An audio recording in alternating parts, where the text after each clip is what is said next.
السلام علیکم ورحمۃ اللہ وبرکاتہ۔ بسم اللہ الرحمن الرحیم۔ ایک بھائی نے سوال کیا ہے کہ بیرون ملک میں ہمارے مسلمان بھائی ٹیکسی چلاتے ہیں، اسی اثناء میں ان کی ٹیکسی میں کوئی عیسائی، کوئی یہودی، کوئی ہندو اور کوئی سکھ آ کر بیٹھ جاتا ہے اور کہتا ہے کہ مجھے گرجا گھر میں، فلاں معبد خانے میں، فلاں مندر میں یا فلاں گردوارے میں لے چلو۔ تو ایسی صورت میں اسے کیا کرنا چاہیے؟ سب سے پہلی بات تو یہ ہے کہ ایک شخص آپ کے پاس آتا ہے اور اتفاق کرتا ہے کہ مجھے آج کے دن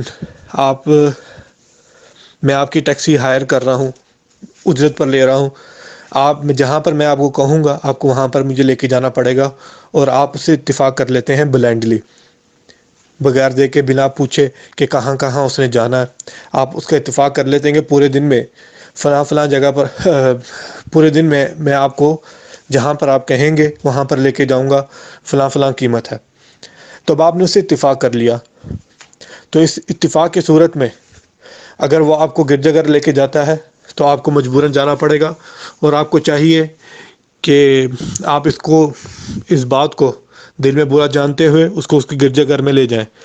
اس کی وجہ یہ ہے کہ آپ نے اس سے اتفاق کر لیا ہے۔ دوسری صورت جو میرے نزدیک بنتی ہے وہ یہ ہے کہ ایک شخص آپ کے پاس آتا ہے اور کہتا ہے کہ میں نے فلاں گرجا گھر میں جانا ہے، یا مندر میں جانا ہے، یا معبد خانے میں جانا ہے، یا گردوارے میں جانا ہے، تو مجھے لے چلو۔ تو میرے نزدیک آپ اس شخص کو چاہیے، جو ٹیکسی ڈرائیور ہے، اس مسلمان بھائی کو چاہیے کہ اس کو احسن انداز کے اندر انکار کر دے، ریفیوز کر دے کہ وہ وہاں پر نہیں جا سکتا۔ احسن انداز یہ ہو سکتا ہے آپ کوئی بہانہ لگا دیں کہ آپ وہاں پر رش ہوتا ہے یا وہاں پر وہ نہیں جا سکتا۔ تیسری صورت یہ بنتی ہے ایک شخص عیسائی، یہودی، ہندو یا سکھ آپ کے ساتھ آ کے بیٹھتا ہے اور کہتا ہے مجھے فلاں جگہ پہ لے چلو۔ وہ یہ نہیں کہتا کہ مجھے گرجا لے چلو، معبد خانے یا مندر میں لے چلو، مجھے گردوارے میں لے چلو، وہ کہتا ہے فلاں جگہ پہ لے چلو، اور وہاں پر ان چار چیزوں میں سے کوئی ایک چیز پائی جاتی ہے۔ آپ کو نہیں پتا کہ اس نے وہاں پر جانا ہے یا وہاں پر موجود دوسرے مکانات، جو دوسری چیزیں موجود ہیں وہاں پر کسی کے پاس جانا ہے، یا کسی اور کام سے اس نے جانا ہے، تو آپ ایسے شخص کو بٹھا سکتے ہیں۔ اگرچہ وہ وہاں پر پہنچنے کے بعد گرجا گھر، معبد خانے میں، مندر میں یا گردوارے میں چلا جاتا ہے تو اس پر آپ کا کوئی گناہ نہیں ہے۔